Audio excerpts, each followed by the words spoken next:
Hey, welcome back to the Anika Apple podcast. It's great to have you back here with me this week. Really excited to get into our conversation around healing this week. And we're dovetailing how we can heal as a community into our episodes. So I'm really excited for those two for one. But before we begin, I'd like to share something with you from my heart to yours.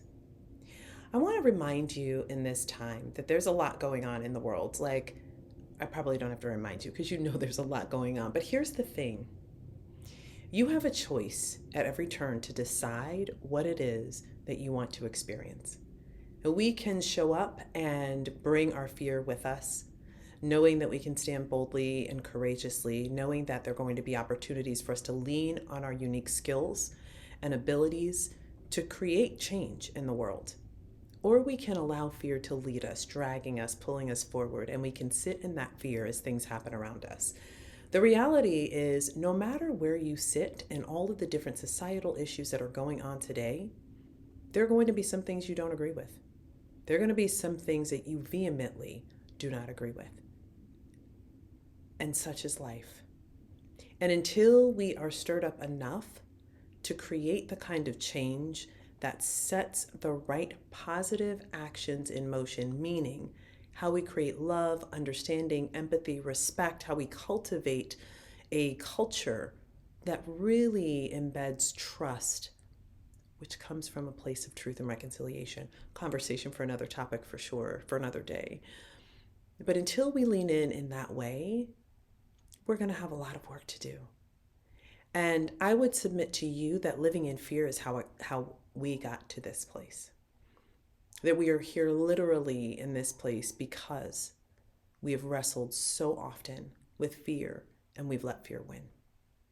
So I want to encourage you today to choose your courage, choose your voice, choose love, choose positivity, choose community. Choose to seek to understand, to get to know other people, to learn about other perspectives.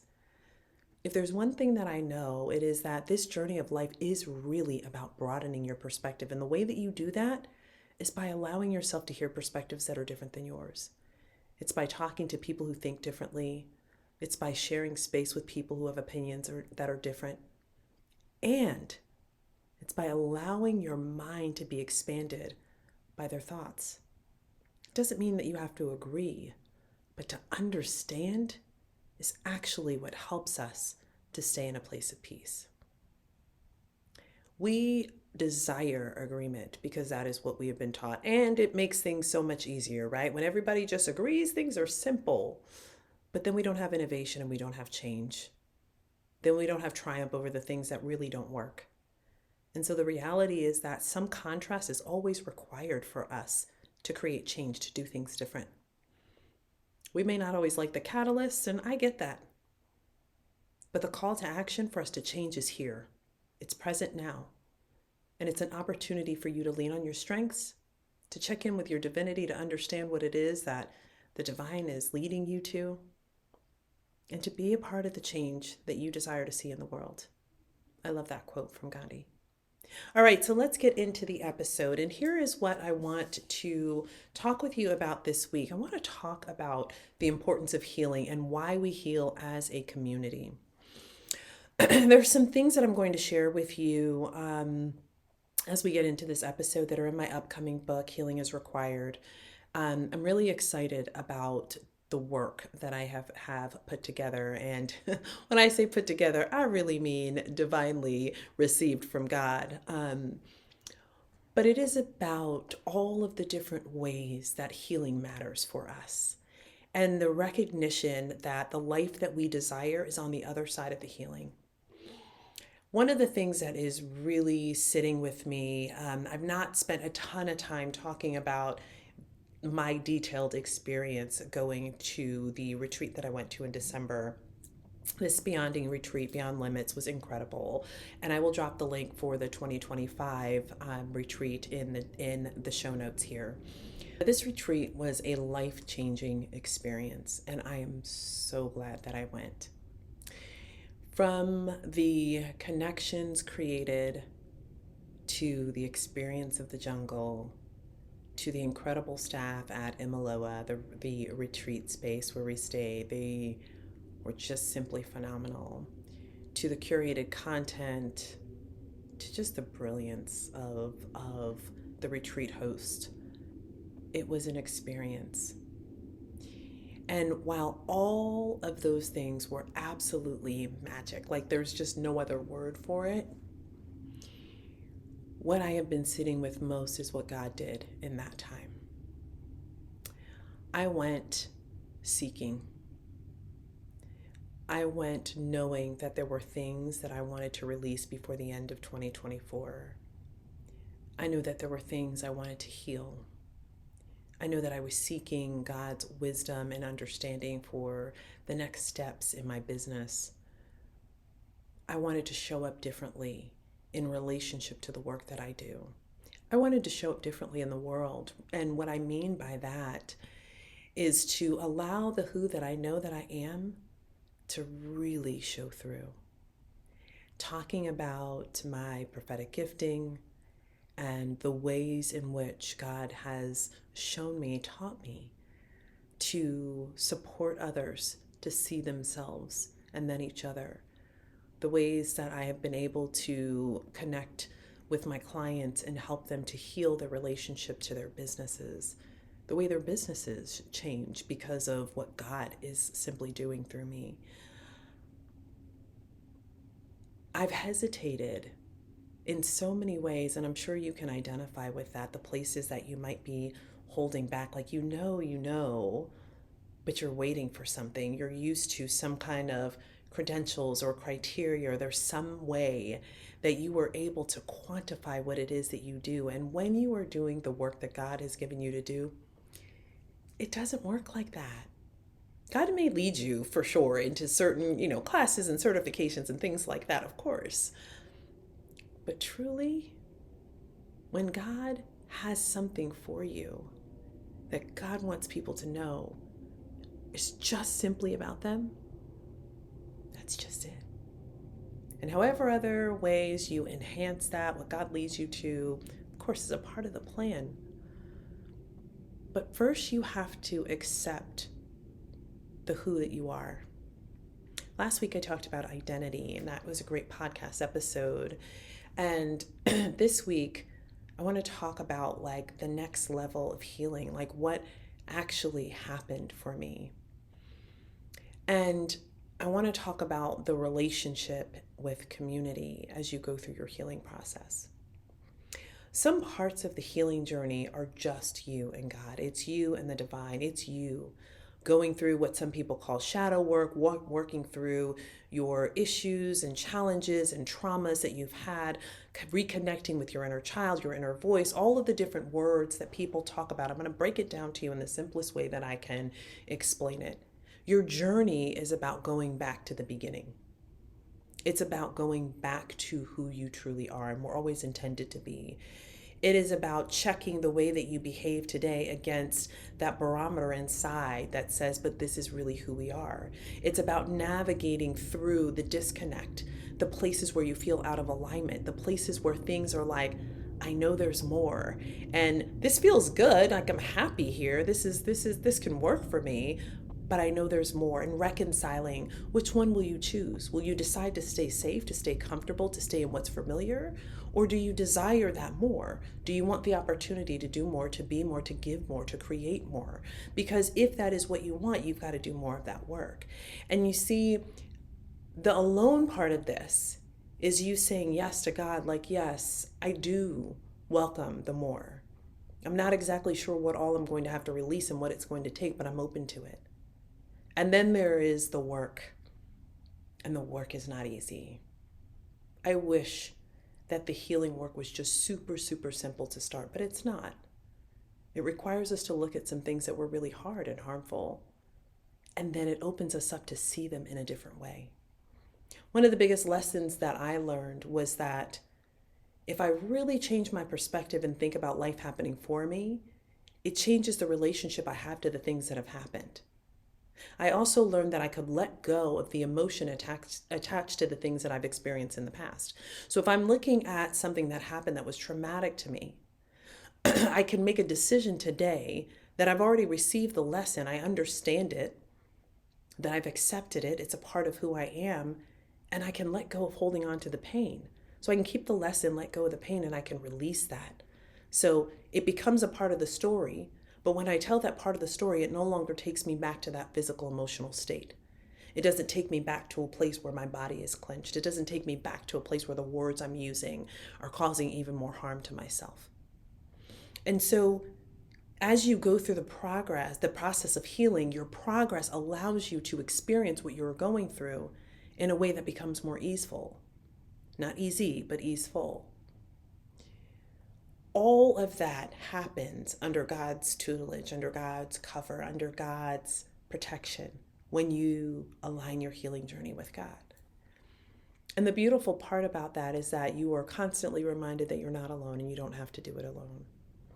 I find that prayer and meditation are two of the ways for me to stay centered. Meditation helps me to clear and release my thoughts, and that's worked for me sometimes because I definitely have been a ruminator. But it allows me to be still. And sometimes I just need the noise on the outside of me to stop. And prayer allows me to do so many things. It allows me to give gratitude for God even when I'm in the midst of something that feels painful. It helps me to remember who God is in my life and how important that relationship is. It helps to remind me, because I always think of surrender and repentance. I think about those two things every time I go into prayer. And I often, you've heard me say before, I say to God, show me, because I'm asking God to reveal some things about me all the time so that I can continue to grow. So it puts me in a mindset of being open to what God wants to show me so I can be better. And then at the same token, it also reminds me that in whatever it is that I am doing, whatever I might feel, whatever things might be frustrating me, that I have a part to play in it. Often my part is just choosing the way I react to what someone else has said or done or thought.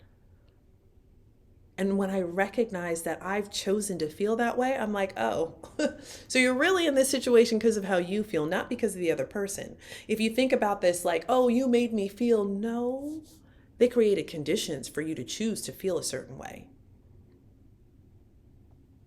The choice is yours.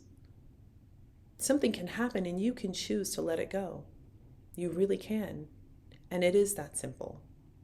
It's not always the route we decide to take, but it is that simple. And when you go along your healing journey, you recognize choice in a way that is so much bigger. Your choice begins to be the thing that you center yourself on. So you're not looking for blame. You're not holding other people responsible for how you feel. And allows you to stay in a place of peace. So now let's talk about what it means to heal with community. Healing with community means that as you are going through these things, as you're exploring the different things, you have the opportunity to connect with people in a way that allows them to see you. And feeling seen, having other people who are going through something similar, who are experiencing the same kind of dynamics is helpful to you. Earlier today, I called a really good friend of mine, and we've been chatting back and forth about some similar things that have been cycling through our lives. And what a great opportunity for me to feel seen, to hear her listen to my story and reflect back to me some things that I know I had choice in the situations, and also to just hold space for me and truly understand. A lot of times we try to, when we're going through healing, there are feelings attached to it. One example that immediately comes up is shame. And when we feel shameful about something, we don't want to talk about it to anyone else.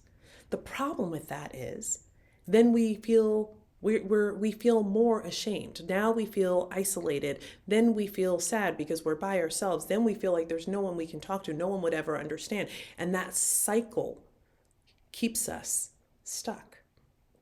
Because when you feel like something is insurmountable, like there's no way you can handle it, and you feel shameful about it, that isolation makes you want to leave that thing and not deal with it.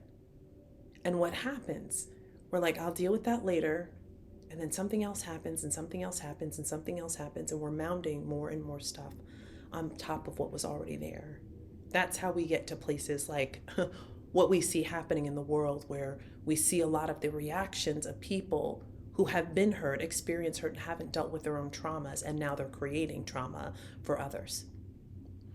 So when you enlist a community, and that can be a community of your own making, it can be communities that are created to support people, I think it is so important to be in community.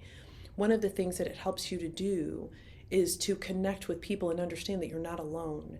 And that not being alone doesn't necessarily mean that everything that you do or say is validated, because there are going to be perspectives there, hopefully, that are different than yours, because those different perspectives give you the opportunity to see yourself.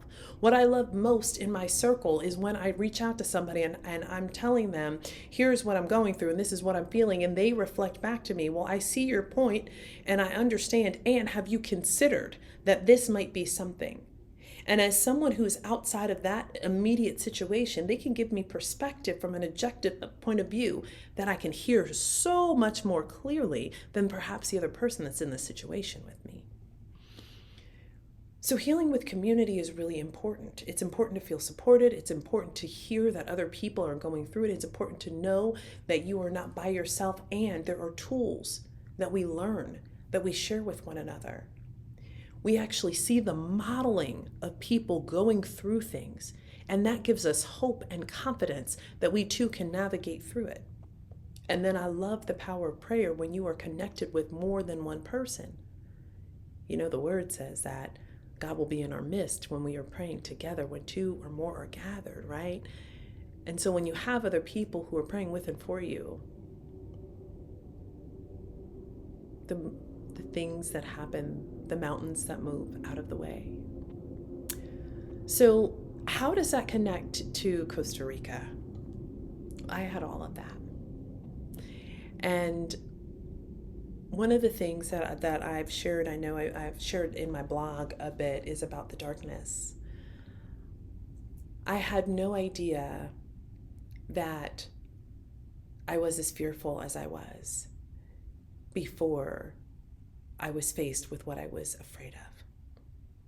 In my mind's eye, there may be a short list of things that I'm afraid of, right? That feel like they could create physical fear for me, or that I hold as emotional fear, or that I hold as spiritual fears. And in most cases, you get to deal with those things in smaller doses. What I love about this trip is that I had huge doses of everything. From a bat deciding that it was going to fly into the bathroom while I was in there and then join me in the shower the next morning. I was like, why is there a bat out in the morning? But these things were all present, giving me the opportunity to reconcile what was fearful for me with them. All the while, what God was calling me back to is the reminder that they had me, that God had me. And the biggest lesson that I learned was that when I say I trust God, there are some limits to that. There are places where I was limiting how much I trusted God. And so as I saw this in myself, I recognized, if I'm doing it in these places, where else am I holding back? If I'm fearful that God doesn't really fully have me, where else might I be saying I'm leaping, but I'm not really leaping? What are other things that I think I have surrendered to God that I'm really holding on to because I'm afraid God won't do it, or won't do it in the way that I want? And I'm sharing this with you because I think it is so important for us to be honest that as you are growing and developing your relationship with God, and more importantly, the release of the relationship of who you have been, so that God can refine you into who they've created you to be, you're going to have to surrender. You're going to have to let go. You're going to have to decide that you trust God. All healing comes from God. It's one of the principles in the book. And however we might see it, whatever we might think happens, the reality is God created our physical body. So in the mere fact that you can have a physical injury, you can cut your finger and in a couple days, the skin will grow back. Like, you will heal. The body is able to heal itself from pretty much everything if it's in good condition. How did it get that way? because God created it that way. All healing comes from God. And so when we bring God into the situation, of course, God is going to help us to heal, but we're going to go through the things that we need to process in order to release the experiences that are standing in the way. When I went to Costa Rica, God brought me face to face with so many things that needed healing so that I could become who I am. And as I asked God to reveal things to me, not only did God move in through what flowed through me, what came up in prayer, in journals, what I saw in my fear, my reflections of myself, but God kept bringing people to share messages that were so salient and consistent.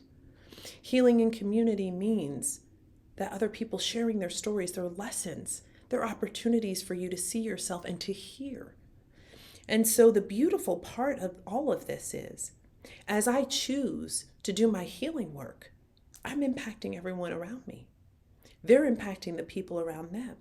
So going to a place like the Beyond Limits retreat gave me the opportunity to be the recipient of the work that my sisters were doing there, and for them to receive the work that I was doing for myself.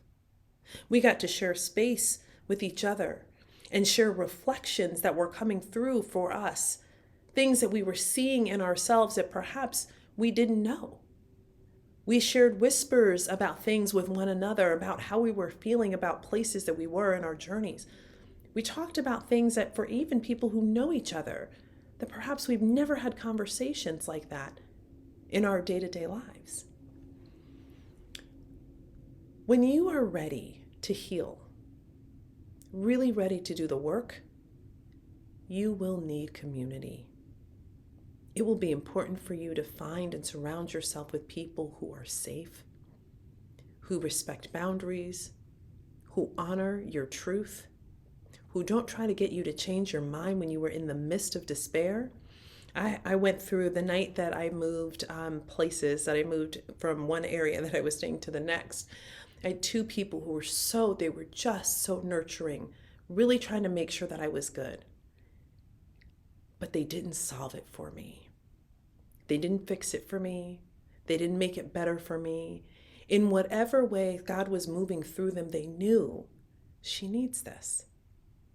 And so they just let me know that they were close enough if I needed them, but they didn't try to fix it. As a matter of fact, the staff member that moved me from one place to the other, I was like literally at the verge of tears as he was leaving me in my room. And he's like, "It's okay, right? Your room's okay?" And I'm like, "No, like I don't want to be here. I didn't want to move. I wanted to stay where I was."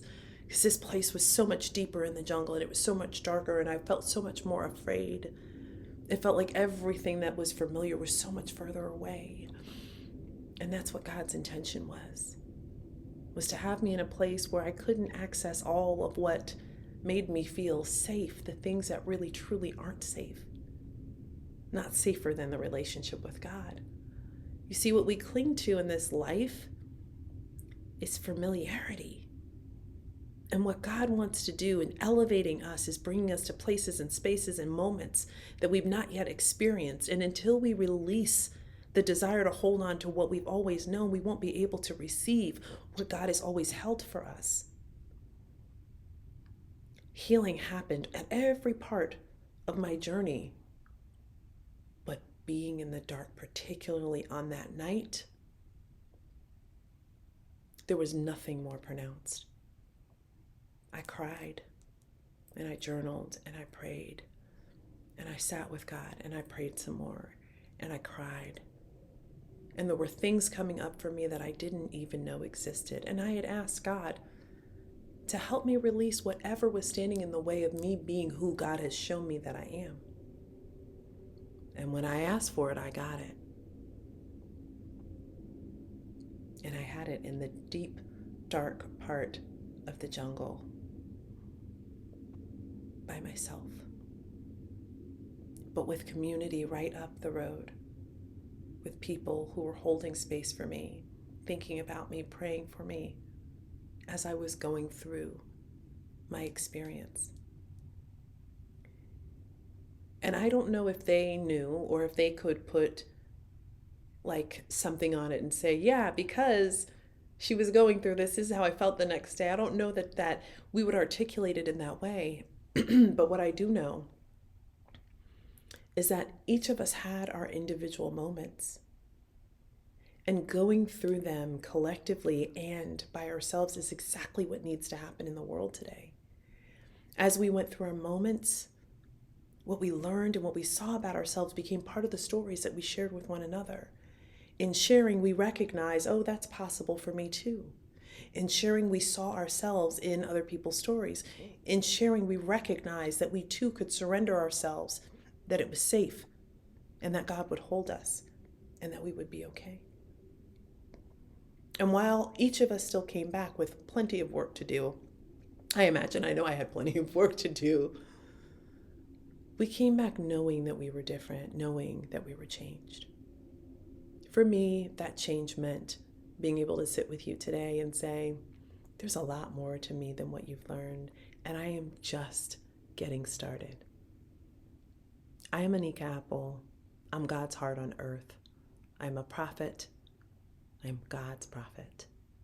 One of many that God has tapped to speak truth to the world, to be a place where you can come to know truth, to feel confident that what you hear is what God is speaking through me, to be light, to be love, to remind you of what God's highest and most excellent desires are for us as humankind, to help us heal, and to help battle the world for God's glory. That's who I am. And I use my prophetic gifting to support people, particularly in leadership and seats of influence, to become who it is that they are intended to be, to tap into their truth, to stand more boldly in it, so that they can make the transformations in the world that God has called them to. That's my work to do, my calling to fulfill. And in many ways, across the last couple of years, since my departure from corporate and the beginning of building my business, I've talked about pieces of this. But to say it this succinctly and confidently, it's a pleasure to meet you, and I'm glad to have you witness my journey. I wish you peace and blessings and Godspeed on your healing journey.